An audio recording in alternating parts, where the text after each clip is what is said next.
فلا أقسم بمواقع النجوم وإنه لقسم لو تعلمون عظيم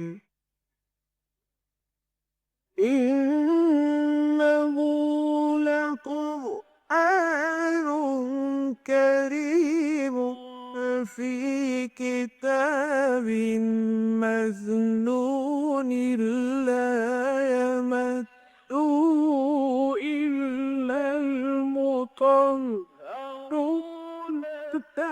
تنزيل من رب العالمين.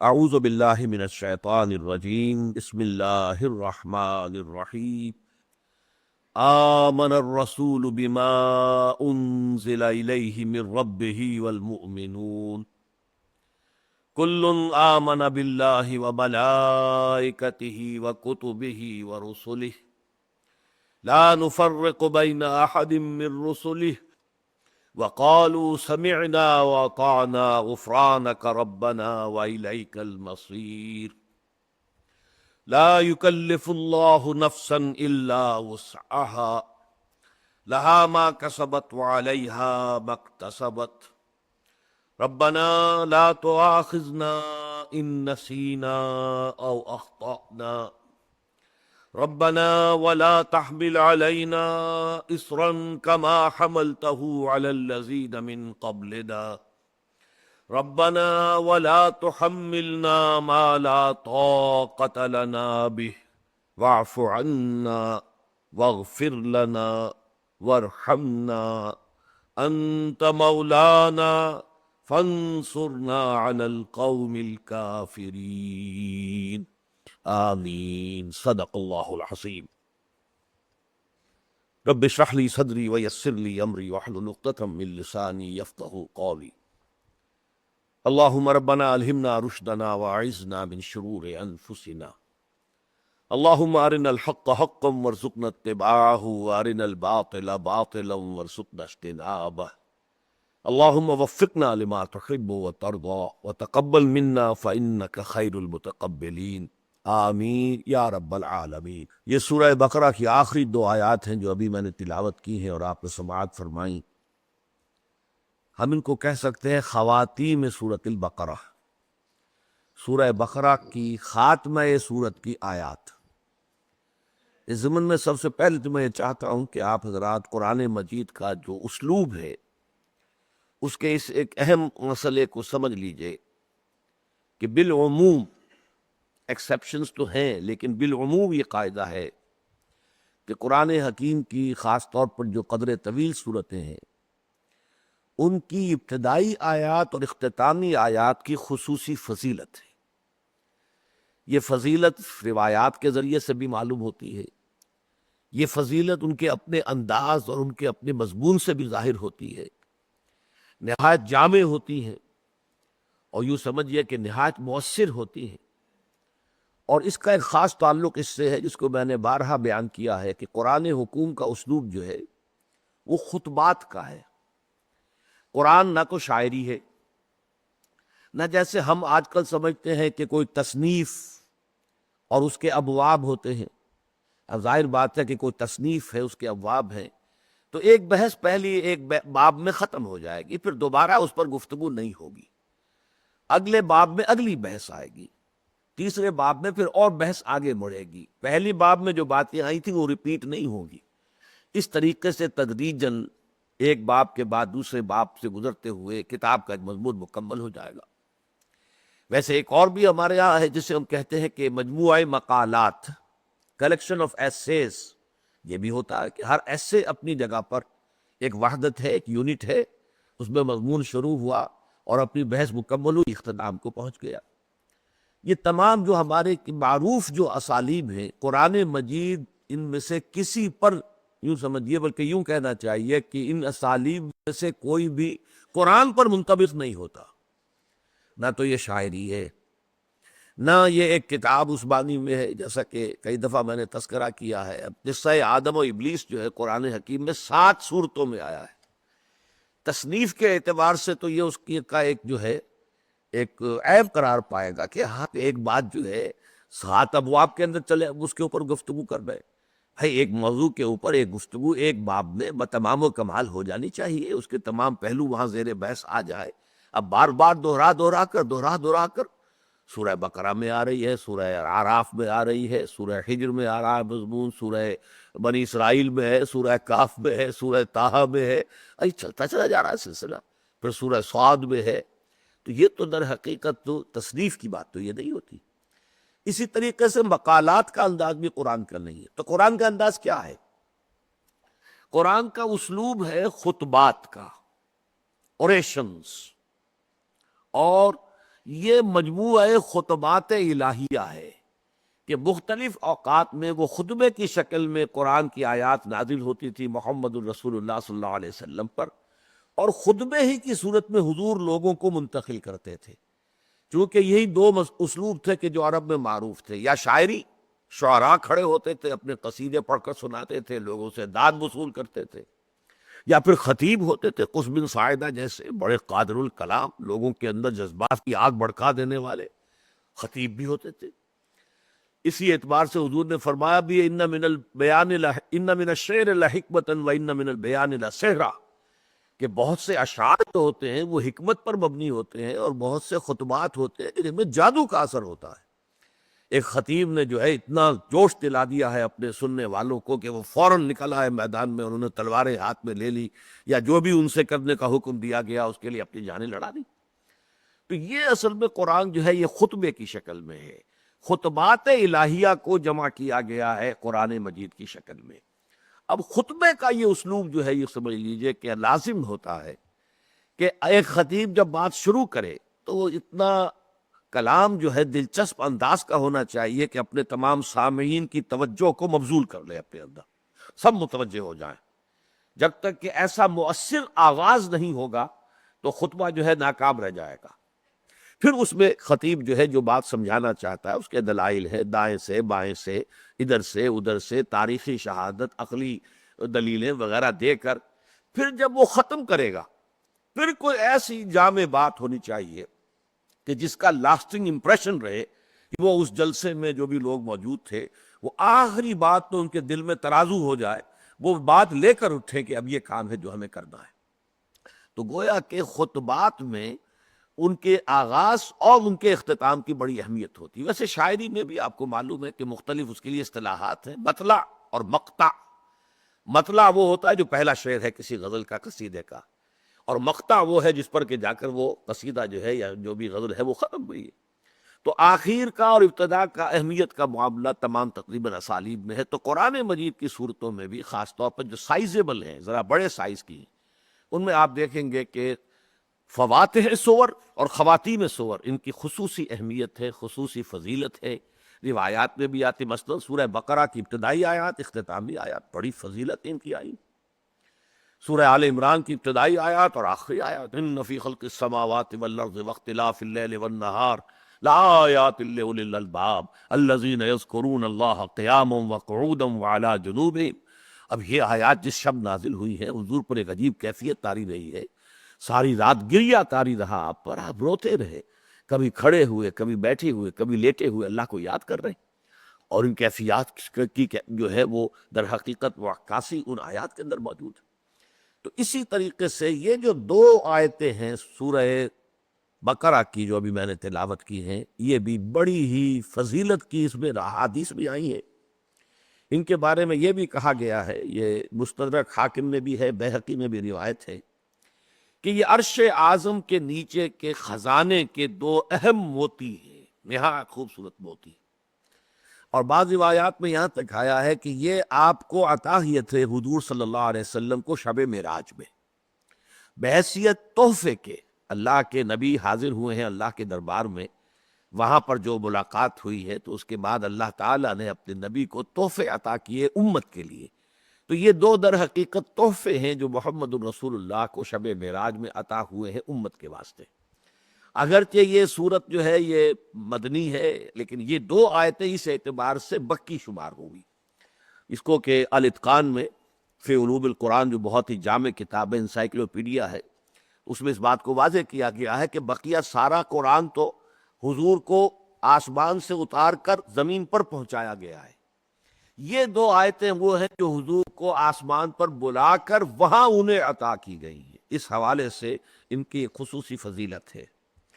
ان کے بارے میں یہ بھی آتا ہے کہ حضرت ابن عباس رضی اللہ تعالیٰ عنہ کا قول کہ یہ کل کائنات کی تخلیق سے 2000 سال قبل اللہ تعالیٰ نے بنفس نفیس اپنے دست مبارک سے یہ آیات لکھی.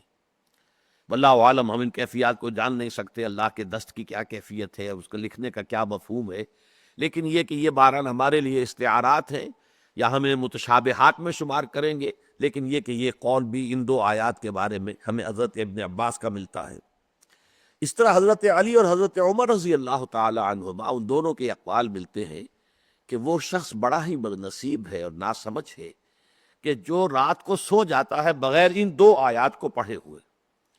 جس شخص میں بھی ذرا بھی عقل ہوگی وہ رات کو سونے سے پہلے لازماً ان دو آیات کو پڑھے گا.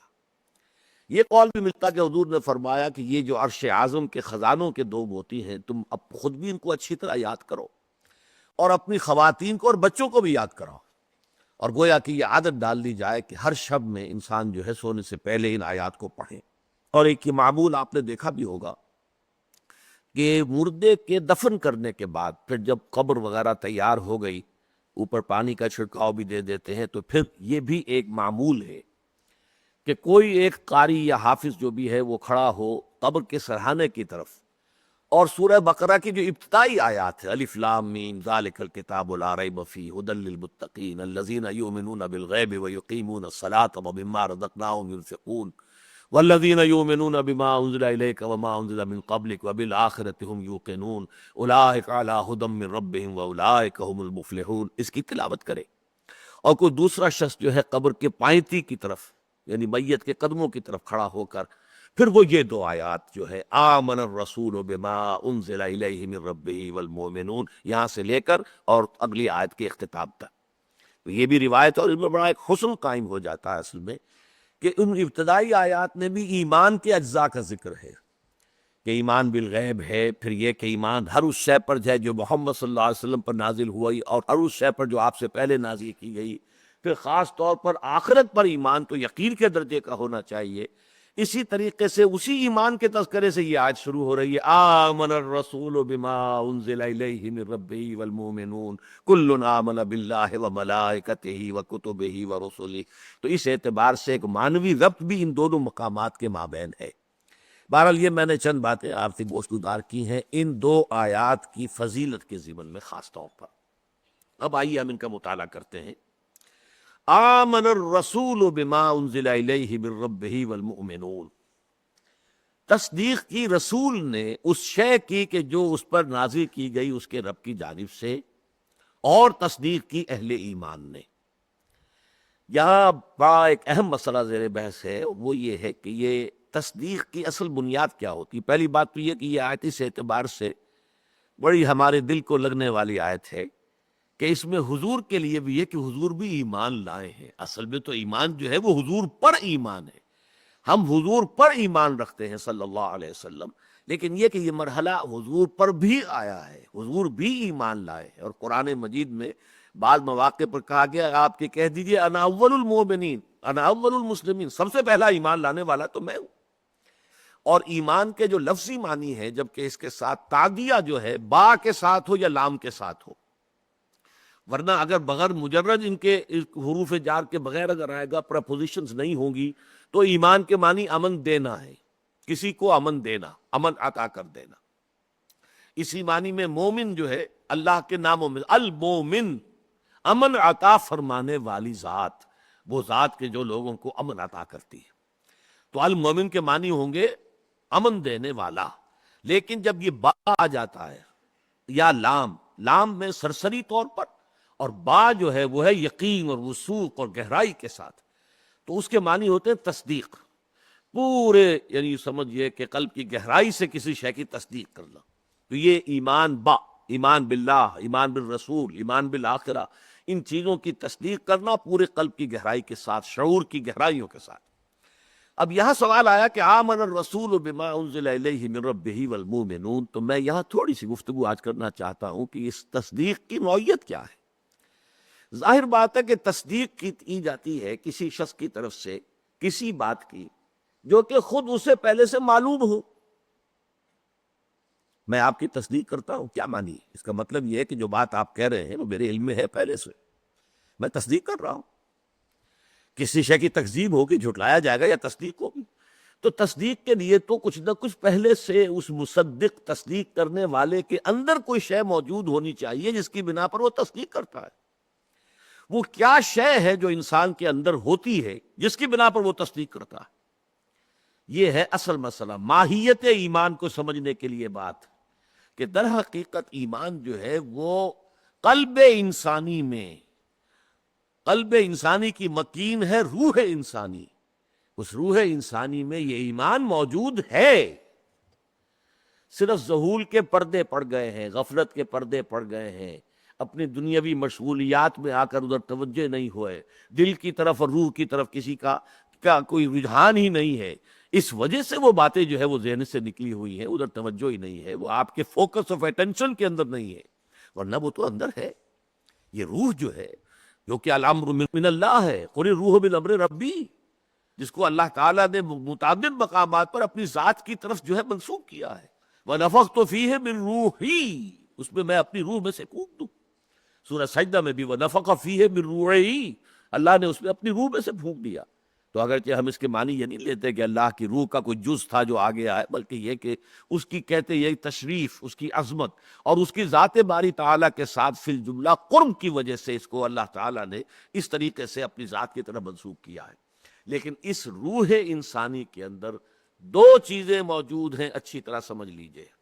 اگرچہ ڈورمنٹ ہیں، سوئی ہوئی ہیں، جیسے کہ خاکستر ہو، ایک انگارہ ہے، اس کے اوپر راکھ اتنی آ گئی ہے کہ آپ کو پتہ ہی نہیں کہ اندر اس کے جو ہے آگ موجود ہے. وہ اتنا اس کے اوپر جو ہے وہ راکھ آ چکی ہے، لیکن وہ راکھ ذرا ہٹاتے تو معلوم ہوتا کہ اندر تو دیکھتا ہوا ایک انگارہ موجود ہے. تو وہ چیز موجود ہے. دو چیزیں موجود ہیں اس روح انسانی میں، معرفت ربانی بھی موجود ہے اور محبت رب بھی موجود ہے. دونوں چیزیں، معرفت کی روشنی، محبت کی حرارت، یہ دونوں چیزیں روح انسانی کے اندر موجود ہیں. صرف یہ ہے کہ پردے پڑ گئے ہیں، ذہول کے پردے ہیں، غفلت کے پردے ہیں، عدم توجہی پردے ہیں، یا اس سے زیادہ آگے بڑھ کر خواہشات یا نفسانیت جو ہے اگر زیادہ ہو گئی ہے تو اس کے پردے اور گہرے ہو گئے ہیں، یا اس سے بھی آگے جا کر تعصبات طاری ہو گئے ہیں، تکبر آ گیا ہے تو وہ پردے اور گہرے ہو گئے ہیں. لیکن یہ کہ یہ تو درجہ بدرجہ اس در حقیقت وہ جو حجابات ہیں، ان حجابات کی لطافت یا ان کی کثافت کے مختلف درجات ہوں گے. لیکن حقیقت یہی ہے کہ انسان کے اوپر صرف یہ، آپ یوں سمجھیے، یہ ڈورمنٹ کانشسنس ہے، یہ شعور ہے سویا ہوا. اس سوئے ہوئے شعور کو آ کر قرآن مجید جگاتا ہے. اسی لیے اس کو کہا سورہ نور میں نور علی نور. ایک نور تو وہ ہے جو فطرت انسانی میں، قلب انسانی میں، روح انسانی میں پہلے سے موجود تھا، لیکن وہ دوسرا نور نور قرآن آیا. وَالنُّورِ الَّذِي أَنزَلْنَا فَآمِنُوا بِاللَّهِ وَرَسُولِهِ وَالنُّورِ الَّذِي أَنزَلْنَا. اس نور نے آ کر اس پہلے نور کو جگا دیا اور اس کو جو ہے ایکٹیویٹ کر دیا ہے. اس طریقے سے نور علی نور. چنانچہ یہی بات حضور کے بارے میں آپ کے علم میں ہے کہ سورہ شورى کے آخر میں فرمائی گئی ہے کہ مَا كُنْتَ تَدْرِي مَا الْكِتَابُ وَلَا الْإِيمَانُ. جہاں تک تفصیلی طور پر کتاب اور ایمان کیا ہے اے نبی آپ کے علم میں نہیں تھا. وَلَٰكِن جَعَلْنَاهُ نُورًا، ہم نے اس قرآن کو نور بنایا ہے. نَهْدِي بِهِ مَن نَّشَاءُ مِنْ عِبَادِنَا، ہم اس کے ذریعے سے اپنے بندوں میں سے جس کو چاہتے ہدایت دیتے.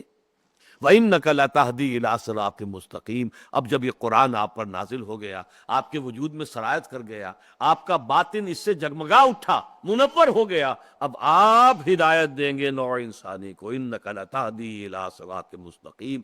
گویا کہ آپ مجسم، آپ بن گئے ہیں وہ لائٹ ہاؤس وہ روشنی کا مینار کہ جو جہازوں کو راستہ بتاتا ہے اور بتاتا ہے، خبردار کرتا ہے کہ ادھر چٹان ہے، ادھر مت جانا، تو آپ کی حیثیت اب اس مینار نور کی ہے کہ جو نوع انسانی کے لیے ہدایت کا ذریعہ بنے گا۔ تو سب سے پہلے ایمان لائے خود محمد الرسول اللہ۔ اب یہاں اصل بات جو سمجھنے کی ہے، دیکھیے اس کو، اس وقت جو ہماری دلوں کے اندر ایک عظمت ہے اور ایک محبت ہے اور عقیدت ہے محمد الرسول اللہ صلی اللہ علیہ وسلم کی، کہ جس سے کسی صاحب ایمان کا سینہ نہ خالی ہو سکتا ہے نہ ہونا چاہیے۔ تھوڑی دیر کے لیے ذرا ان چیزوں کو ایک طرف کر کے سوچئے۔ ایک انسان ہے، وہ اس کے اندر طبیعت کے اندر یہ مادہ تو پیدا ہو گیا ہے، غور و فکر کا، سوچ بچار کا، میں کون ہوں، یہ کائنات کیا ہے، کدھر جا رہا ہے قافلہ انسانیت۔ یہ میں کس کا ذکر کر رہا ہوں؟ حضور کا صلی اللہ علیہ وسلم، کہ جب 40 برس کے لگ بھگ آپ کی عمر ہوئی ہے تو اب آپ پر غور و فکر کا غلبہ ہو گیا اور آپ خلوت گزینی کو محبوب رکھنے لگے۔ فلما بلغ 40 سنۃ حبب الیہ الخلاء فکان یخلو بغار حراء، اور غار حراء میں جا کر کئی دن کئی رات آپ قیام کرتے تھے۔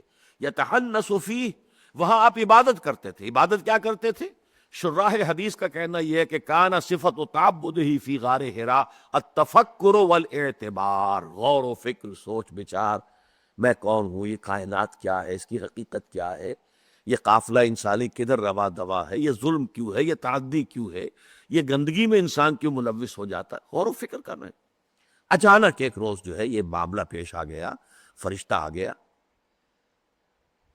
اب بتائیے، ایک انسان کے لیے اس وقت اس کا بھی امکان ہے کہ وہ سوچے جیسا کہ مکے والوں نے سوچا، شاید کچھ جن آ گیا ہے، شیطان آ گیا ہے، کوئی بدروح آ گئی۔ وہ کیا شے تھی کہ محمد صلی اللہ علیہ وسلم نے پہچان لیا کہ یہ اللہ کا فرشتہ ہے؟ معلوم ہوا کہ فطرت محمدی کے اندر، نور محمدی کے اندر، روح محمدی کے اندر وہ استعداد موجود تھی، تب آپ کو کوئی اشتباہ نہیں ہوا، کسی شک و شبے میں آپ مبتلا نہیں ہوئے۔ آپ نے یہ نہیں سمجھا کہ یہ کوئی آسیب ہے، آپ نے ہرگز یہ نہیں سمجھا کہ یہ تو کوئی جن آ گیا، شیطان جن ہے، نہیں، یہ ہے اندر کی گواہی۔ اسی کو سمجھ لیجئے کہ یہ ہے اصل جان ایمان کی۔ اب ہم بھی جو ایمان لاتے ہیں، ایک تو یہ ہے کہ ہم نے قرآن پڑھا، مان لیا، کوئی والدین سے سنا ہے، اللہ، رسول، آخرت، جنت، دوزخ، یہ سن لیا، مان لیا ہے، لیکن یہ پر آپ کا ذاتی تصدیق کا مرحلہ کب آئے گا؟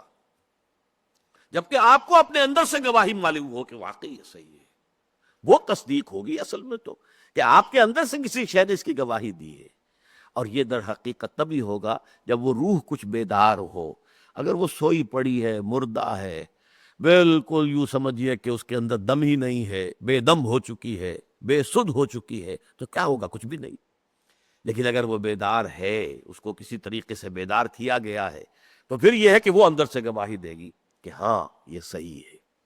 اس کو میں خالص فزیکل لیول پر بھی آپ کو بتاتا ہوں کہ جیسا کہ میں نے بارہا یہ مثال دی ہے کہ کسی شخص کو 1000 آدمی بتاتے ہیں کہ یہ جو چینی ہے میٹھی ہوتی ہے، میٹھی ہوتی ہے، میٹھی ہوتی ہے، فرض کیجئے اس نے کبھی چکھی نہیں ہے، وہ کیا کہے گا؟ ہاں بھائی میٹھی ہوگی، ضرور ہوگی، لازماً ہوگی۔ جب 1000 آدمی کہہ رہے ہیں تو ہم مجھے کائے کو دھوکہ دیں گے، کیوں جھوٹ بولنا چاہیں گے، کیوں جھوٹ کے اوپر اجماع کریں گے؟ یقیناً میٹھی ہوگی، لیکن ہوگی سے آگے نہیں جا سکتا۔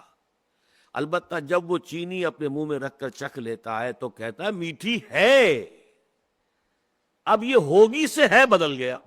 یہ ہے وہ تصدیق اندر سے جو ہو رہی ہے۔ اگر آپ کا اپنے جو ٹیسٹ بڈز جو ہے وہ اگر اس وقت جو ہے سوئے ہوئے ہیں، وہ بے حس ہیں، وہاں کوئی انجیکشن لگا دیا گیا ہے، کوئی دوا لگا دی گئی ہے جس کی وجہ سے ان کی حس مردہ ہو گئی ہے، اب بھی آپ نہیں کہیں گے۔ لیکن اگر وہ آپ کے ٹیسٹ بڈز جو ہیں وہ صحیح ہیں، چاق و چوبند ہیں، کام کر رہے ہیں، اب اندر سے آپ کو گواہی ملے گی کہ ہاں یہ چینی میٹھی ہے۔ یہ کیفیت جب تک نہیں ہوتی ہمیں حاصل، اس وقت تک ایمان حقیقی ہمارے پاس نہیں ہے۔ بہت پیارا شعر ہے علامہ اقبال کا، مجھے بہت جو پسند ہے ان کے اشعار، ان میں سے ایک یہ ہے: تو عرب ہو یا عجم ہو، تیرا لا الہ الا لغت غریب جب تک تیرا دل نہ دے گواہی۔ عربی زبان سے واقف ہو جانا جو ہے وہ کافی نہیں ہے، وہ تو سارے عرب جو ہیں ان کی مادری زبان ہے۔ عرب ہو یا عجم ہو، تیرا لا الہ الا، یہ لا الہ الا اللہ جو ہم کہتے ہیں محمد الرسول، یہ لغت غریب اجنبی زبان ہے، بس ٹھیک ہے ہم نے کچھ یاد کر لیے ہیں، جیسے ان ہی الا اسماء سمیتموها انتم وآباؤکم، جیسے ان بت پرستوں نے کچھ نام یاد کر لیے تھے، ان کے آباء و اجداد نے رکھ دیے تھے، لات، عزیٰ، منات، ست، وہ اپنے آباء و اجداد کی تقلید کے طور پر انہیں مان رہے تھے۔ ما وجدنا علیہ آباءنا، ہم نے اپنے آباء و اجداد کو اسی پر پایا تھا۔ اسی طریقے سے ہم نے کچھ چیزیں سن لی ہے اپنے آباء و اجداد سے، اللہ، رسول، قرآن، جبریل اور جنت، دوزخ، یہ ہے۔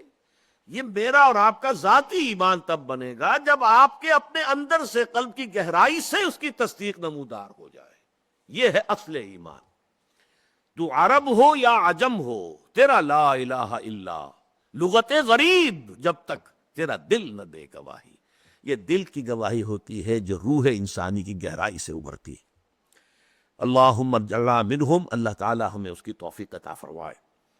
آمن الرسول بما انزل الیہ من ربہ والمؤمنون، تصدیق کی یا ایمان لائے اللہ کے رسول صلی اللہ علیہ وسلم اس شے پر کہ جو نازل کی گئی ان کی جانب ان کے رب کی طرف سے، اور ایمان لائے اور تصدیق کی اہل ایمان نے بھی۔ اس جملے کی ترکیبیں دو طرح کی گئی ہیں، امام راضی نے یہ وقت بیان کیا ہے۔ ایک تو یہ ہے کہ آمن الرسول بما انزل الیہ من ربہ، بس یہاں پر یہ جملہ پہلا ختم ہو گیا، اور اگلا جملے کا مبتدا ہے والمؤمنون کل آمن اللہ وملائکتہ وکتبہ، وہ اگلا جملہ شروع ہو رہا ہے۔ یعنی ایمان لائے محمد صلی اللہ علیہ وسلم اللہ کے رسول اس پر کہ جو نازل کیا گیا ان کے رب کی طرف سے ان پر، جملہ ختم ہو گیا۔ اگلا جملہ ہے، مبتدا ہے والمؤمنون، اور مومن وہ ہیں جو ایمان رکھتے ہیں اللہ پر اور فرشتوں پر، اس کی کتابوں پر، اس کے رسولوں پر۔ لیکن عام طور پر جو اس کا مفہوم جس انداز لیا گیا ہے ترتیب میں وہ یہی ہے کہ یہاں پر جو حرف عطف ہے وہ آمن الرسول والمؤمنون بما انزل الیہ من ربہ، اہل ایمان بھی ایمان لائے اور اللہ کے رسول خود سب سے پہلے ایمان لائے اس شے پر کہ جو اللہ کی طرف سے ان پر نازل کی گئی۔ اور یہ در حقیقت آگے اب اس کی شرح آ رہی ہے۔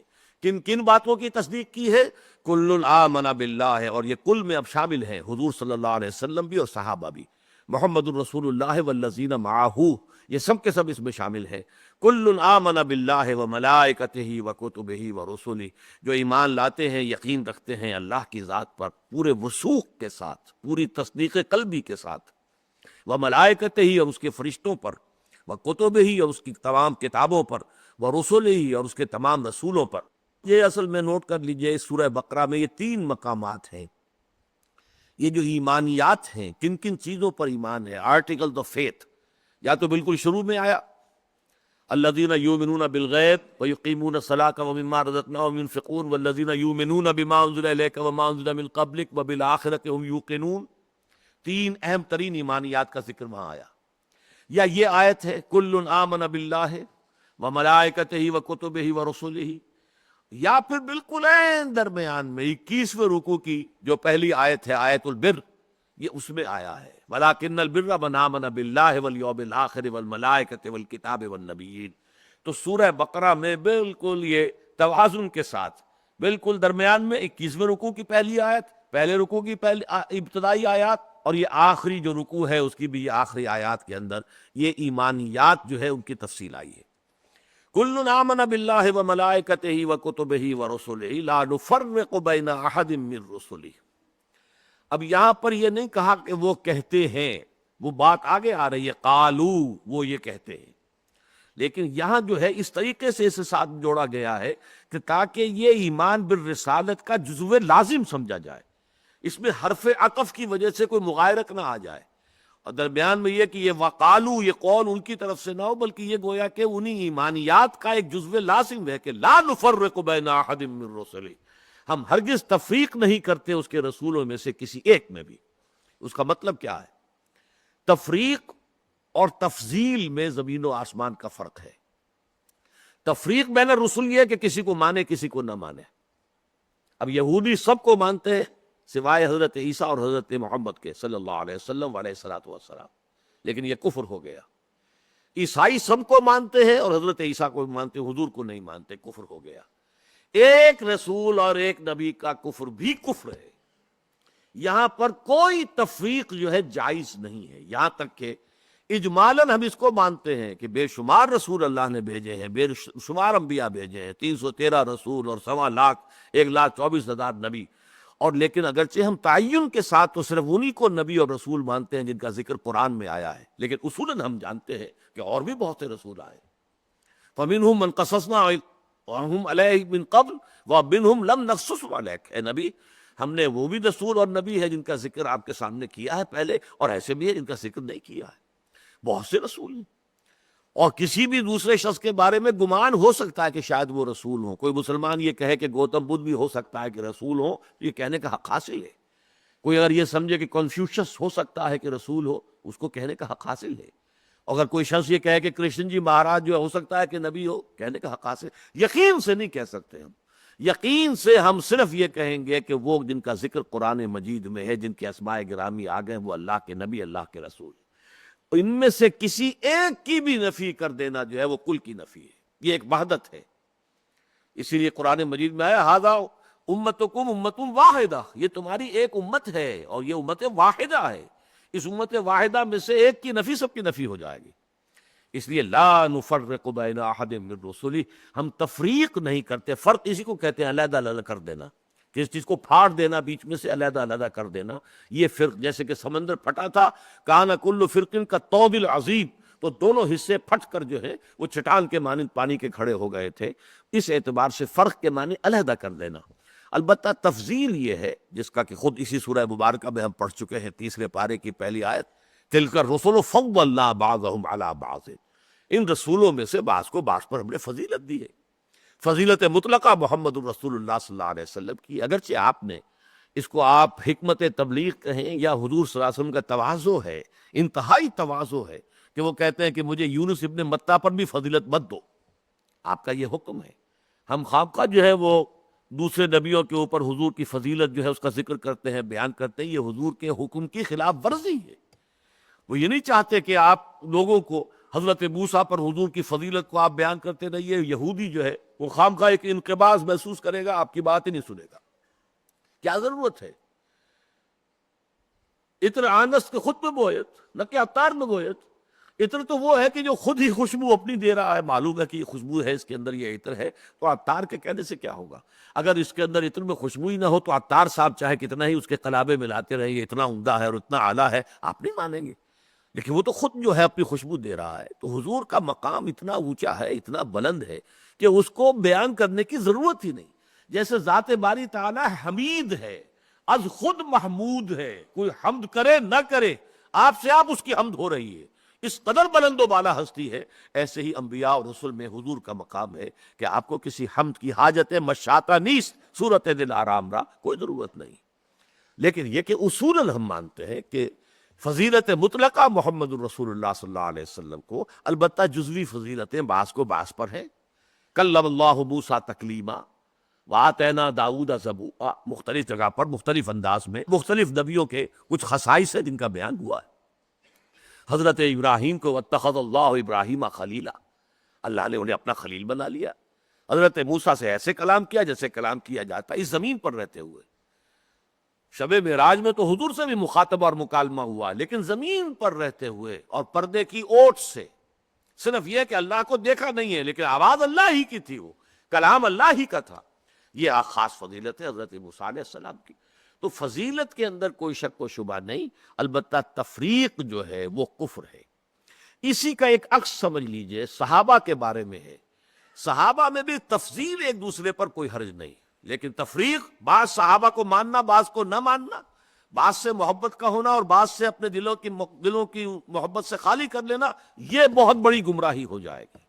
سب کے ساتھ محبت، سب کا احترام، سب کے بارے میں یہ یقین کہ وہ سب معصوم تو نہیں تھے، لیکن یہ کہ اللہ تعالیٰ کی طرف سے ان کو ایسی ایک حفاظت حاصل تھی کہ بدنیتی کا ان کی طرف ہم جو ہے اس کی نسبت نہیں کر سکتے. خطا اجتہادی ہو سکتی ہے، تو محبت ہو کے ساتھ ان کی عظمت ہو. اور اس کو جیسا کہ من احبہم فبحبی احبہم ومن ابغضہم فببغضی ابغضہم، جو بھی ان سے محبت کرتا ہے، حضور فرماتے ہیں وہ میری محبت کا عکس ہے در حقیقت، کہ چونکہ وہ میرے صحابہ اس لیے محبت کر رہے ہیں. اور اگر کوئی ان سے بغض رکھتا ہے تو وہ میرے بغض کی وجہ سے ہے، انہیں اصل دشمنی مجھ سے ہے. مجھ پر اپنا وہ بغض نکال نہیں سکتے تو میرے صحابہ پر نکالتے ہیں. تو وہی معاملہ وہاں بھی ہوگا. تفضیل بین الصحابہ یہ صحیح ہے.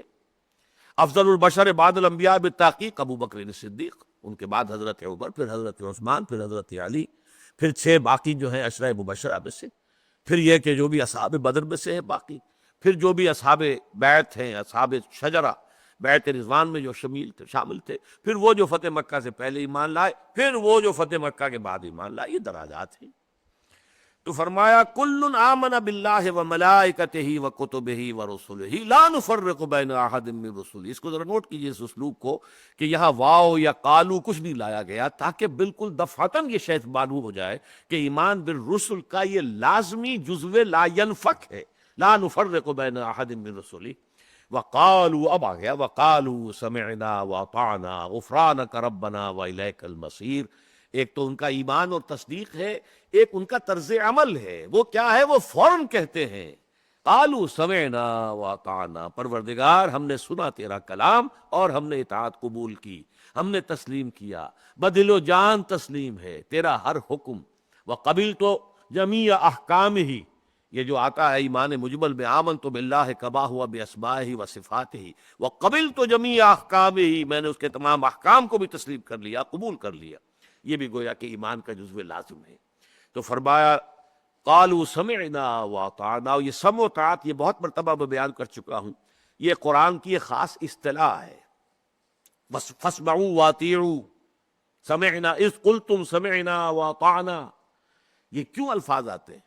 اس لیے کہ دیکھیے سننا ایک وہ سمع و طاعت ہے، مجرد سننے سے اطاعت لازم آ جائے، ایک یہ ہے کہ سماعت کے بعد فہم ہو اور اتفاق بھی آپ کو ہو تب آپ اطاعت کریں۔ یہ درمیان میں فصل آ گیا، آپ نے کسی کی بات سنی، غور کیا، سمجھ میں آ گئی، اچھی بھی لگی، دل نے اب آپ نے اطاعت کی۔ یہ وقفہ نہیں ہے، اللہ اور اس کے رسول کی بات سنتے ہی واجب الاطاعت، واجب التسلیم۔ اس میں پہلا آپ کا اختیار یہی تھا، آپ نے اللہ کو مانا، اللہ کے رسول کو مانا، اب سمع و طاعت، سمعنا واطعنا، اب آپ دلیل طلب نہیں کر سکتے۔ یہی وجہ ہے، دیکھیے ہم پڑھ چکے ہیں سود کے ضمن میں جب بحث آ رہی تھی، یہ لوگ کہہ رہے ہیں کہ انما البیع مثل الربا، وہاں اس پر کوئی عقلی دلائل نہیں دیے کہ نہیں بیع میں یہ ہوتا ہے، ربا میں یہ ہوتا ہے، ربا مختلف ہے، بیع کچھ نہیں، کچھ نہیں۔ وَأَحَلَّ اللَّهُ الْبَيْعَ وَحَرَّمَ الرِّبَا، بات ختم۔ اللہ نے بیع کو حلال کیا ہے، ربا کو حرام کیا ہے۔ تم بتاؤ، تم اللہ کو مانتے ہو نہیں مانتے، رسول کو مانتے ہو کہ نہیں مانتے، قرآن کو مانتے ہو کہ نہیں مانتے ہو؟ مانتے ہو تو پھر اس سے آگے بات کرنے کا تمہارا حق نہیں ہے۔ You have to obey, listen and obey, فاسمعوا واطیعوا، یہ ہے سمع و طاعت۔ اور اسلامی انقلابی پارٹی کا بھی نظام یہ ہے، اس میں صرف یہ دیکھا جائے گا کہ جو حکم ہمیں دیا جا رہا ہے وہ کتاب و سنت کے خلاف تو نہیں ہے، بس اس کے بعد اس کی حکمت سمجھ میں آئے نہ آئے، اس سے آپ کو اتفاق ہو نہ ہو۔ وہ تو جو بیعت لی گئی تھی بالکل اسی کا ایک عکس آج بھی آپ کو لینا پڑے گا کہ فی العسر والیسر والمنشط والمکرہ وعلی عثرۃ علیہ، یہ جب تک چیزیں شامل نہ ہو تو پھر وہ نظم جماعت بنتا ہی نہیں، حزب اللہ کی شکل اختیار کرتی نہیں وہ جماعت جب تک یہ ڈسپلن نہ ہو۔ قالوا سمعنا واطعنا غفرانک ربنا، یہ غفرانک، اس سے پہلے ایک فعل محذوف ماننا پڑے گا، نسألک غفرانک، پروردگار ہم تجھ سے سوال کرتے ہیں، سائل ہیں، متمنی ہیں، مستدعی ہیں کہ ہمیں بخش دیجو۔ یعنی ہم نے کہہ دیا جو حکم ہوگا مانیں گے، لیکن اس کی توفیق بھی تیری ہی جناب سے ملے گی تو ہم مان سکیں گے، عمل کر سکیں گے، اور پھر بھی اس کا امکان ہے کہ ہم کہیں خطا کر بیٹھے، غلطی ہو جائے، جو آگے چل کر آ رہی پوری آیت الدعوات جو ہے قرآن مجید کی طویل ترین دعا جس میں آئی، لہٰذا یہ کہ اس کا احساس رہے، یہ گھمنڈ پیدا نہ ہو جائے کہ میں کر سکتا ہوں، جو اللہ کا حکم ہوگا مانوں گا، نہیں، اللہ تعالیٰ مجھے توفیق دے، میں کوشش کروں گا، اپنی جگہ میرا ارادہ ہے، عزم مصمم ہے، لیکن خطا ہو جائے تو اے پروردگار تو بخش دیجو۔ غفرانک ربنا والیک المصیر، اور تیری ہی طرف لوٹ کر جانا ہے۔ نوٹ کیجئے کہ وہاں جو ایمان کے ارکان آئے تھے وہاں آخرت کا ذکر نہیں آیا تھا اس میں، جبکہ آیت البر میں ایمان باللہ کے فوراً بعد یوم آخر ہے، وَلَٰكِنَّ الْبِرَّ مَنْ آمَنَ بِاللَّهِ وَالْيَوْمِ الْآخِرِ وَالْمَلَائِكَةِ وَالْكِتَابِ وَالنَّبِيِّينَ۔ اسی طریقے سے ابتدا میں جو ہے سورہ بقرہ کے وَبِالْآخِرَةِ هُمْ يُوقِنُونَ، آخرت پر تو صرف ایمان نہیں، یقین مطلوب ہے، یقین، اس لیے کہ انسان کے عمل پر اگر کوئی شے اثر انداز ہوتی ہے تو وہ ایمان بالآخرت ہے۔ اگر وہ محاسبے کا خوف ہے اور اما من خاف مقام ربہ ونہى النفس عن الہوى، تبھی تو جا کر وہاں پر فإن الجنة هي المأوى کا معاملہ ہوگا۔ لہذا آخرت کا تو یقین، تو یہاں اس کو لے آئے اس قول کے اندر شامل کر کے وَإِلَيْكَ الْمَصِيرُ، لازماً پروردگار ہمیں معلوم ہے ہمارے لیے بھاگ جانے کی جگہ ہے ہی نہیں، لا ملجأ منک ولا مأوى الا الیک، تجھ سے بچ کر جائیں، بھاگے تو جائیں کہاں، کوئی جگہ ہے ہی نہیں، کوئی ٹھکانہ ہے ہی نہیں، لا محالہ تیری حضور میں حاضری ہماری ہونی ہے، الیک المصیر، آنا ہے، ہمیں اس کا یقین حاصل ہے، انا للہ و انا الیہ راجعون، ہم اللہ ہی کے ہیں، اللہ ہی کی طرف لوٹ جانے والے۔ لا یکلف اللہ نفسا الا وسعها، جو آخری آیت ہے یہ بھی سورہ بقرہ کی ان عظیم ترین آیات میں سے ایک ہے۔ آپ کو یاد ہوگا کئی دفعہ میں نے اس کی وضاحت کی ہے کہ سورہ بقرہ کا جو نصف ثانی ہے اس میں 4 لڑیاں چل رہی ہیں مضامین کی، 2 کا تعلق ہے احکام شریعت سے، 2 کا تعلق ہے جہاد فی سبیل اللہ سے۔ احکام شریعت میں سے ایک لڑی ہے عبادات، روزہ ہے، حج ہے، نماز ہے، ایک لڑی ہے معاملات، نکاح ہے، طلاق ہے، یہ معاملات ہیں، بیع و شراء کے معاملات ہیں، قرض لینے کے معاملات ہیں، وغیرہ وغیرہ۔ نمبر جو دوسرا ہے معاملہ جو جہاد فی سبیل اللہ کی 2 لڑیاں ہیں، اب وہ ہے قتال فی سبیل اللہ، انفاق فی سبیل اللہ۔ ان چاروں لڑیوں کا جو تانا بانا بنا ہے، جس سے کہ یہ سورہ بقرہ کا جو یہ ہے آخری نصف آخر جو ہے 19ویں رکوع سے شروع ہو کر اور 40ویں رکوع کے اختتام تک، اس میں بیچ بیچ میں نہایت خوبصورت پھول بنے ہوئے ہیں، بنتی کے اندر آ گئے، اور یہ قرآن مجید کی حکمت کے عظیم ترین خزانوں میں سے آیت الآیات۔ آپ کو معلوم ہے کہ جتنی آیتیں اس ایک آیت میں جمع کر دی گئی ہیں، ان فی خلق السماوات والارض واختلاف اللیل والنہار والفلک التی تجری فی البحر بما ينفع الناس وما انزل اللہ من السماء من ماء فاحیا به الارض بعد موتها وبث فیہا من کل دابۃ وتصریف الریاح والسحاب المسخر بین السماء والارض لآیات لقوم یعقلون۔ اس لیے میں نے اس کا نام رکھا ہے آیت الآیات۔ ایک آیت میں کتنی اللہ تعالیٰ نے اپنی اس آفاقی آیات جو ہیں ان کو بیان کر دیا۔ پھر آیت البر نہایت جامع آیت، پھر آیت الکرسی قرآن حکیم کی عظیم ترین آیت، سید تو آیات القرآن، تمام آیات قرآنی کی سردار۔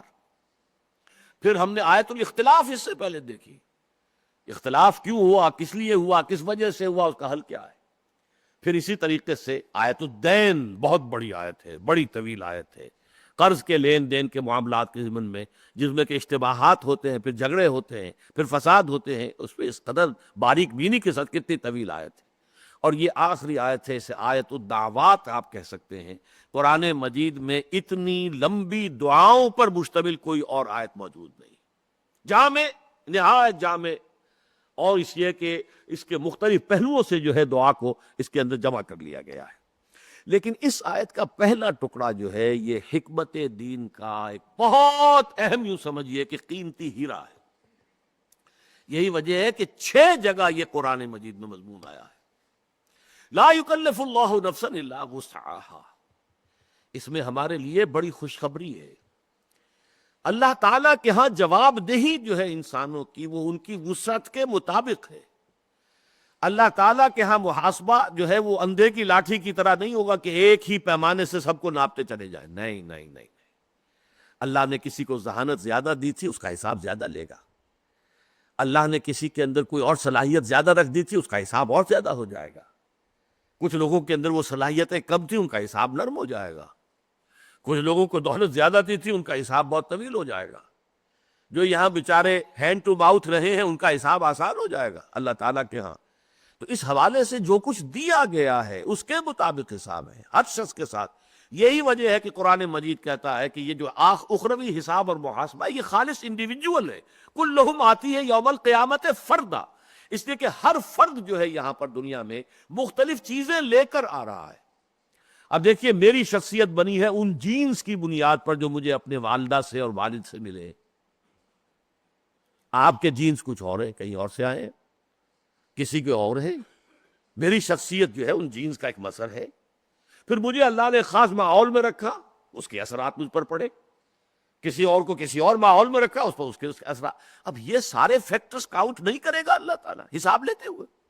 جب حساب لے گا اللہ ذمہ دار نہیں ٹھہراتا کسی جان کو مگر اس کی وسعت کے مطابق، اور یہ اللہ جانتا ہے کہ کس کے اندر اس نے کتنی وسعت رکھی ہے۔ اور وسعت کے لیے بڑا پیارا لفظ جو آیا سورہ طلاق میں، بہت پیارا لفظ ہے، لا یکلف اللہ نفسا الا بما آتاہا۔ اللہ تعالیٰ مکلف نہیں ٹھہراتا کسی جان کو مگر صرف اس کی حد تک جو اس نے اسے دیا ہے۔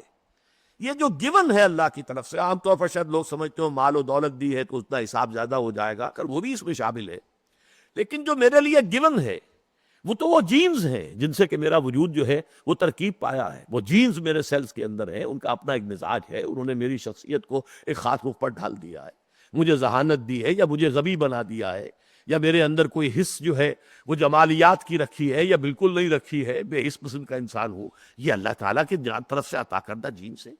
اور جو چیز میرے لیے گیون ہے اس کا میں ذمہ دار ہوں ہی نہیں، وہ تو اللہ نے مجھے دیا ہے۔ جیسے کہ حدیث میں آتا ہے الناس کالمعادن، معدنیات کی طرح ہے انسان بھی۔ اب لوہے کی اگر اور ہے تو اسے صاف کریں گے تو لوہا ہی بنے گا نا، سونا تو نہیں بن جائے گا۔ چاندی کی اور ہے، اسے صاف کریں گے تو چاندی بن جائے گی، اب اسے سونا تو وجود میں نہیں آئے گا۔ سونا تو وجود میں آئے گا، سونے کی اور ہے، جب اسے صاف کریں گے تو وہ سونا ہوگا۔ تو انسانوں کو اللہ نے جو پیدا کیا ہے الناس کالمعادن، یہ تو معدنیات کی طرح ہے، اللہ تعالیٰ نے مختلف شخصیتیں پیدا کی ہے۔ تو یہ جو اسٹرکچر بنتا ہے، بیہیویئرزم ایک خاص اسکول آف تھاٹ ہے سائیکالوجی میں، کہ انسانی شخصیت کی تشکیل میں فیصلہ کن چیزیں جو اس کے اوپر اثر انداز ہوتی ہیں، وہ ہیریڈیٹری، اس کے جو بھی ہیں اوصاف جو والدین سے اسے ملا ہے، یہ اس کے لیے گیون ہے فرام دی پیرنٹس، اور environmental factors. The human personality is the product of hereditary factors and the environmental factors۔ دو کو ضرب دے دیجئے، موروثی اثرات اور انسان کے ماحول کے اثرات، اس سے انسانی شخصیت ایک شکل میں اختیار کر لے گی، جسے کہ سورہ بنی اسرائیل میں شاکلہ کہا گیا ہے۔ قُلْ كُلٌّ يَعْمَلُ عَلَى شَاكِلَتِهِ فَرَبُّكُمْ أَعْلَمُ بِمَنْ هُوَ أَهْدَىٰ سَبِيلًا۔ اب اس شاکلہ سے باہر تو میں نہیں جا سکتا، میری جو بھی رنگت ہے میری اسکن کی، وہ میری اپنا چوائس نہیں ہے، اٹس گیون ٹو می، اب اس کو تو میں چینج نہیں کر سکتا، I have to accept it. اس کے اوپر نہ میں تعریف کے قابل ہوں، نہ میں اس میں اس کی بنا پر کوئی میں مذمت کے قابل ہوں، اللہ نے دیا ہے۔ اس اعتبار سے گیون کیریکٹرز جو بھی ہیں اللہ کی طرف سے، ان کو اللہ ملحوظ رکھے گا، اور جب حساب لے گا ہر ایک سے اس کے اپنے اس گیون جو چیزیں ہیں اس کے مطابق۔ یہ چونکہ ہمارے لیے بہت ہی یعنی یوں سمجھیے کہ حوصلہ افزا بات ہے کہ اللہ تعالیٰ کے ہاں صحابہ کرام کا جو محاسبہ ہوگا، ظاہر بات ہے وہ ہمارا نہیں ہوگا۔ آیا ہے نا وہ حدیث کے اندر کہ تمہارے ہاں اس وقت اگر کسی نے 10 میں سے 9 حصے پر عمل کیا، ایک چھوڑ دیا، اس کی بھی پکڑ ہو جائے گی، اور ایک وقت وہ آئے گا کہ کوئی مسلمان 10 میں سے 1 حصے پر عمل کر لے گا، اس کی بھی نجات ہو جائے گی۔ حالات اتنے مخالف ہوں گے، اتنے مخالف ہوں گے، اتنے مخالف ہوں گے کہ جو بیچارہ محنت کر کے گھسٹ کر جد و جہد کر کے اپنی سی کوشش کر رہا ہے، لیکن 1/10 حصے ہی پر عمل کر پایا ہے، اس کی نجات ہو جائے گی، اس لیے کہ حالات ایسے ہیں۔ اور حضور کے زمانے میں میری صحبت سے فیض یافتہ ہو کر تم نے اگر کیا ہے تو اگر تم نے 1 حصہ بھی ترک کر دیا تو تم پکڑے جاؤ گے۔ اسی لیے حضور کے ازواج سے کہا گیا لستن کاحد من النساء، اگر تم نے کوئی غلط حرکت کی تو تمہیں 2 سزا ملے گی۔ کیوں؟ اس لیے کہ تمہیں اللہ تعالیٰ نے اپنے نبی کی صحبت سے نوازا ہے، تمہیں تو ان کی جو ہے ان کے گھر کے اندر لا کر آباد کیا ہے۔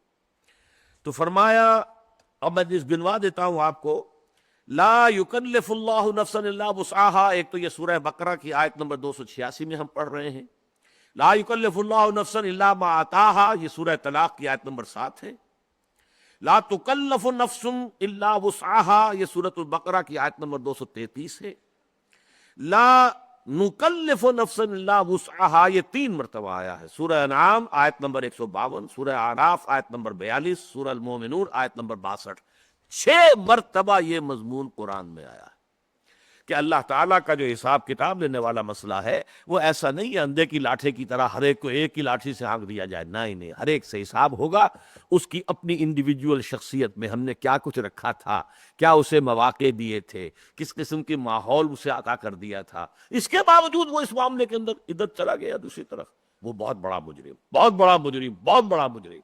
لیکن ہو سکتا ہے کہ جس شخص کے لیے یہ سارے فیکٹرز جو ہے اس کے مخالف سمت کے اندر ہوں گے تو اس کے لیے یقیناً اللہ تعالیٰ کی طرف سے آیتیں ہوں گی، حساب جو ہے اس کا درب ہوگا۔ لا یکلف اللہ نفسا الا وسعها لها ما کسبت وعلیہا ما اکتسبت، ہر جان کے لیے ہے جو کچھ کہ اس نے کمایا، اور اسی پر وبال بنے گا جو کچھ کہ اس نے کمایا۔ اب یہاں پر اگرچہ دو الفاظ آ گئے مختلف، مادہ تو ایک ہی ہے کاف سین بے قسم، لیکن ایک ہے یہ ثلاثی مجرد میں اور ایک پھر یہ باب افتعال میں آیا ہے ثلاثی مزید فی کے۔ تو اس میں بحث کی ہے امام رازی رحمۃ اللہ علیہ نے کہ بہت سے لوگوں کی رائے تو یہ کہ ان میں کوئی فرق نہیں ہے، کسب اور اکتساب بالکل ان کے معنی ایک ہی ہے، اور انہوں نے بہت سے شواہد دیے ہیں کہ یہ دونوں جگہ پر یہ ایک دوسرے کی جگہ پر یہ الفاظ استعمال ہوتے ہیں، نیکی کے لیے بھی بدی کے لیے بھی، لہذا اس میں کوئی فرق نہیں ہے۔ البتہ ان کا کہ کچھ لوگوں کی رائے میں ان میں فرق ہے۔ ایک فرق یہ بیان کیا کہ کسب ہوتا ہے نہ صرف اپنے لیے بلکہ دوسروں کے لیے بھی۔ آپ محنت کر رہے ہیں، بھاگ دوڑ کر رہے ہیں، دفتر میں جا رہے ہیں، دکان پر بیٹھے ہیں، فیکٹری میں کام کر رہے ہیں، یہ کسب کر رہے ہیں آپ، لیکن یہ کسب اپنے لیے بھی، اپنے اہل و عیال کے لیے بھی ہے۔ اور اکتساب ہوتا ہے صرف اپنے لیے، خالص اپنے لیے ذاتی سطح پر۔ ایک کچھ لوگوں نے یہ مفہوم جو ہے اس کے اندر فرق بیان کیا ہے، قسم جو ہے وہ اپنے اور اس کے ساتھ ہی کچھ دوسروں کے لیے بھی کوئی شے حاصل کرنے کی کوشش کرنا، اور اکتساب خالص اپنے لیے۔ واسطے باب افتعال کے خصائص میں سے یہ چیز شامل ہے۔ ایک رائے یہ بھی ہے، اگرچہ امام راضی نے اس کو ریفیوٹ کیا ہے، کہ قسم کا لفظ آتا ہے بہتر شے کے لیے، نیکی کے لیے، خیر کے لیے، بھلائی کے لیے۔ یہ آیت اس کی گویا کہ ایک مثال ہے، لہا ما کسبت، ہر جان کے لیے ہے جو خیر اس نے کمایا، جو نیکی اس نے کمائی، اس لیے کہ لام جو آتا ہے وہ کسی شے کے حق کے لیے آتا ہے، اور علا جو آتا ہے اس کی مخالفت کے لیے آتا ہے، جبکہ وہ ہے کہ القرآن حجت لک او علیک، یہ قرآن یا تمہارے حق میں حجت ہے یا تمہارے خلاف حجت ہے۔ خلاف ہے تو علا، اور اگر تمہارے حق میں حجت اور دلیل ہے تو لا۔ القرآن حجت لک او علیک، تو یہاں فرمایا لہا ما کسبت، اس کے لیے ہے جو کچھ کہ اس نے کمائی کی ہے، جو نیکی، جو خیر، جو صدقات، خیرات، بھلائیاں اس نے کی ہیں اس کے لیے ہیں۔ وعلیہا مقت، علا اب آ گیا، اور اسی پر وبال بنے گی وہ تمام چیزیں، برائی جو اس نے کمائی کی ہے، جو شر کمایا ہے۔ تو ایک رائے یہ ہے کہ اکتساب کا لفظ زیادہ استعمال ہوتا ہے شر کے لیے، اور قسم کا لفظ جو ہے وہ زیادہ استعمال ہوتا ہے خیر کے لیے، واللہ اعلم۔ اب جو ہے وہ دعا آ گئی جسے میں نے کہا ہے آیت الدعوات، ربنا لا تؤاخذنا ان نسینا او اخطانا، اور یہ انتہائی یوں سمجھیے کہ خوبصورت، مبارک، بہت ہی کیف آور اختتام ہے اس سورہ مبارکہ کا۔ میں وہ حدیث آپ کو سنا چکا ہوں کہ ہر شے کی ایک چوٹی ہوتی ہے، لکل شیء سلام و سلام القرآن سورۃ البقرہ، ہر شے کی ایک چوٹی، ایک کلائمیکس ہوتا ہے، اور قرآن مجید کا جو کلائمیکس ہے وہ سورہ بقرہ ہے، اور اس کا جو اختتام ہو رہا ہے ربنا لا تؤاخذنا ان نسینا او اخطانا، پروردگار ہم سے مؤاخذہ نہ کیجو اگر ہم بھول جائیں یا چوک جائیں۔ اب میں نے یہ دونوں الفاظ وہ استعمال کیے ہیں جو ہماری اردو زبان میں بھول چوک، بھول چوک، بھول چوک، یہ گویا کہ ہم اس طرح استعمال کرتے ہیں جیسے کہ ہم مانی ہے۔ بھول چوک میں فرق ہے، بھول یہ کہ آپ کو کوئی شے یاد نہیں رہی، چوک یہ ہے کہ آپ کا نشانہ خطا ہو گیا، نشانہ چوک گیا، یعنی آپ نے پورے شعوری طور پر پوری محنت کی ہے۔ جب ایک شکاری جو ہے نشانہ لگا رہا ہوتا تو اس کی تو امکانی کوشش یہ ہوتی ہے کہ میرے شکار کے اوپر جو ہے میری جا کر گولی لگے، لیکن چوک گیا، یہ خطا ہے۔ خطا یہ ہے کہ آپ کی تمام تر کوشش کے باوجود، تمام تر آپ کی جد و جہد کے باوجود آپ اس ہدف کو حاصل نہ کر سکیں، ہدف پر نہ پہنچ سکیں، اور آپ کا تیر جو ہے وہ نشانے سے ادھر ادھر ہو جائے، یہ خطا ہے۔ اور نسیان تو یہ کہ آپ بھولے ہوئے ہی تھے، آپ کا ادھر ادھر دھیان ہی نہیں تھا، ادھر آپ کی توجہ ہی نہیں تھی۔ تو ان دونوں چیزوں میں زمین و آسمان کا فرق ہے، اور اسی اعتبار سے کہا جاتا الانسان مرکب من النسیان والخطا، یہ انسانی شخصیت جو ہے، جیسے میں نے ابھی عرض کیا میکڈوگل کا وہ قول کہ دو چیزوں کا مرکب ہے انسانی شخصیت، hereditary factors into multiplied by the environmental factors, اسی طرح خطا اور نسیان، یہ دو چیزیں گویا کہ انسان کے ساتھ لگی ہوئی۔ کل بنی آدم خطاؤن وخیر الخطائین التوابون، حضور نے فرمایا تمام بنو آدم انتہائی خطا کار ہیں، البتہ ان خطا کاروں میں بہتر لوگ وہ ہیں جو لوٹتے ہیں، رجوع کرتے ہیں، پھر کوشش کرتے ہیں، گر گئے تو پھر اٹھتے ہیں، یعنی نہیں کہ وہیں پر اب پڑے رہ گئے، بلکہ اٹھتے ہیں، پھر اصلاح کرتے ہیں، کمر کستے ہیں، پھر آگے چلتے ہیں، چاہے پھر پھسل جائے کوئی پرواہ نہیں، پھر اٹھے پھر چل۔ تو اے پروردگار ہم سے مواخذہ نہ کیجو اگر ہم بھول جائیں یا چوک جائیں۔ ربنا ولا تحمل علینا اصرا کما حملته علی الذین من قبلنا، اور اے پروردگار ہم پر بوجھ نہ ڈالیو وہ بوجھ جو ہمارے لیے ناقابل برداشت ہو، جیسے کہ تو نے ہم سے پہلوں کے اوپر ڈالا۔ اصل میں ایک بات نوٹ کر لیجئے کہ دو الفاظ قرآن مجید کے ذرا ایک دوسرے سے مختلف معنی میں، حمل اور اسر۔ حمل اس بوجھ کو کہتے ہیں جس کو لے کر انسان چل سکے۔ حمال جو ہے وہ ایک بوجھ کو لے کر چل رہا ہوتا ہے، پہنچا رہا ہے، ادھر سے ادھر لے کر جا رہا ہے، لیکن اگر یہ بوجھ اتنا ہو جائے کہ اسے دبا دے، وہ چل ہی نہ سکے، تو وہ اسر کہلائے گا۔ تو حمل میں اور اسر میں یہ فرق ہے، وہ کہ جو ناقابل برداشت ہو جائے، جس کو آدمی لے کر چل نہ سکے، وہ اسر ہے، وہ اتنا بڑا بوجھ ہے کہ وہ اس کو ساتھ آگے چل ہی نہیں سکتا۔ اور ایک وہ ہے کہ حمل ہے، بوجھ تو ہے، ثقل تو ہے، اس میں ثقالت ہے، لیکن یہ کہ اس کو لے کر چل سکتا ہے، ہمت کرے، محنت کرے۔ تو ربنا ولا تحمل علینا اصرا کما حملتہ علی الذین من قبلنا، اس میں اس حقیقت کی طرف اشارہ ہے کہ سابقہ شرائع آسمانی جو ہے سماویہ، وہ زیادہ بھاری تھیں، زیادہ ثقیل تھیں۔ اب دیکھیے مثلا ہفتے کا پورا دن حرام ہے، کوئی کام کرنا حرام، یوم سبت کا یہ حکم تھا۔ ہمارے ہاں آ کر وہ تھوڑا سا حصہ رہ گیا جمعے کا، اذان سے لے کر اور نماز کی ادائیگی تک، اس میں کاروبار دنیاوی حرام ہے، باقی کھلا ہے۔ یہود کے ہاں روزے میں رات بھی شامل تھی، جیسے ہی آپ سو گئے روزہ شروع ہو گیا، اب کسی آپ کا سحری کا کوئی تصور نہیں، اب تو اگلے دن سورج غروب ہوگا تو روزہ کھلے گا۔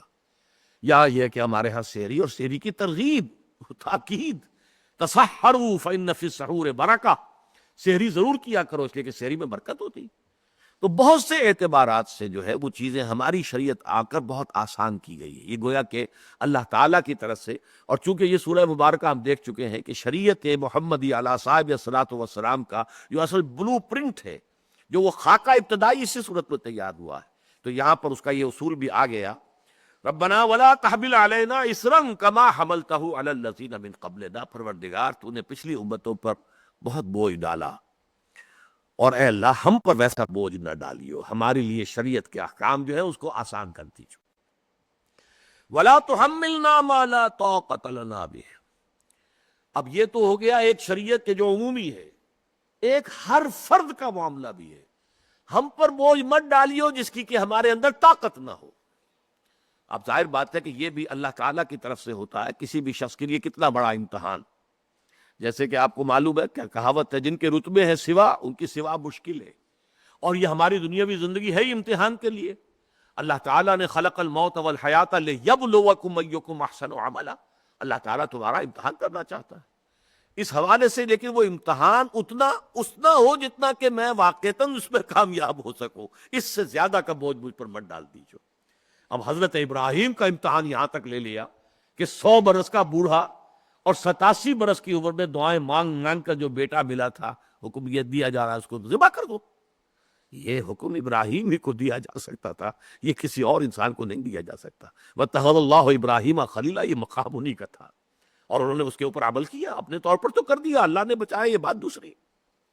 جو ہر ایک شخص کی حیثیت کے مطابق پروردگار اس پہ جو بھی ابتلا آئے، جو آزمائش آئے، جو بھی اس پر بوجھ آئے، جو بھی ثقل آئے، وہ ہم میں سے ہر ایک کی استعداد کے اندر، طاقت کے اندر جتنا ہو بس اتنا ڈالیو، تاکہ ہم اس میں ناکام اس وجہ سے نہ ہو جائیں کہ وہ ہماری طاقت سے بڑھ کر۔ واعف عنا، اب یہ جو الفاظ آ رہے ہیں یہ بہت مرتبہ دروس میں آئے ہیں، عفو کہتے ہیں کسی کی رسی دراز کرنا، اسی لیے یہی الفاظ آئے، اعف اللحا، داڑیاں لمبی کرو، بڑھاؤ داڑیاں، تو عفو کہتے ہیں رسی دراز کر دینا، یعنی فوراً گرفت نہ ہو، بس غلطی ہوئی اور فوراً پکڑ لی، نہیں، یہ ہے عفو، درگزر کرنا، اس کا صحیح ترجمہ ہوگا چشم پوشی سے کام لینا، ٹھیک ہے دیکھ لیا آپ نے کہ غلطی کی ہے لیکن آپ نے گرفت نہیں کی، یہ عفو ہے۔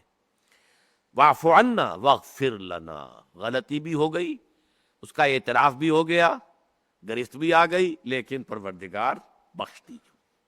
اب یہ ہے غفر، غفر کے معنی ہوتا ہے ڈھانپ دینا، اس لیے مغفر کہتے ہیں یہ جو خود ہوتا ہے، آہنی ٹوپی جو فوجی لگاتے ہیں اپنے سر پر، پچھلے زمانے میں بھی ہوتی تھی، آج بھی ہوتی ہے، آج بھی گولی سے بچانا ہے سر کو، اور پہلے تلوار کے وار سے بچاتے تھے، تو وہ مغفر کہلاتا ہے، سر کو ڈھانپ لیتا ہے، بچا لیتا ہے تلوار کے وار سے یا گولی سے۔